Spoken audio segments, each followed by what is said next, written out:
Gjimnazi 14 Ëngjëjt në Buçimas ka organizuar një sër aktivitetesh në vazhdën e aktiviteteve që përkojnë me 80 vjetorin e çlirimit të Pogradecit. Pjesë e tyre ishte edhe kryetari i bashkisë Ilir Xhakolli, si dhe drejtuesi i zyrës vendore të arsimit parauniversitar Sotiraq Mangëri. Po në këtë ditë në ambientet e gjimnazit është bërë edhe përurimi i 2 sallave që do u shërbejnë nxënësve. Njëra prej tyre është e organizuar si promotore e turizmit, traditave, kulturës, siteve turistike dhe prodhimeve të zonës. Ambienti ka dokumenta, fotografi, objekte relike deri tek oda pogradecare. Gjithashtu një qendër multifunksionale aktivitetesh është vënë në dispozicion të qeverisë nxënësve.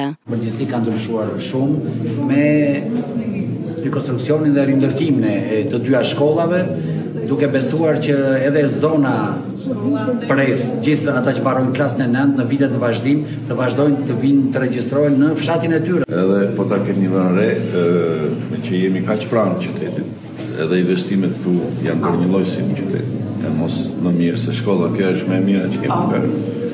Edhe infrastrukturën, rrugën që shkon për në Korç e sistemuam, rruga tjetër po që shkon për Trilon patjetër, rruga e Lumit dhe tani jemi duke bërë projektin për rrugicat e fshatit. Rregullojmë edhe gjitha rrugicat e jo vetëm të Starodhës, por edhe gjithë të Rëmenj, Përdovës, Dërvaskës.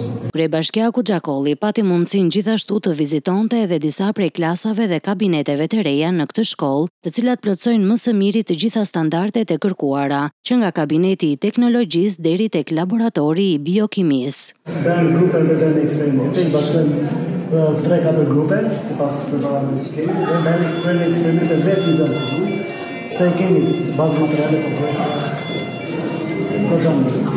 Shkolla e Buçimasit ka tashmë ambiente mjaft bashkëkohore si për gjimnazin edhe shkollën 9-vjeçare, bashkë me terenet shlodhëse dhe ato sportive. Fal këtij investimi edhe frekuentimi i këtyre shkollave ka pësuar rritje.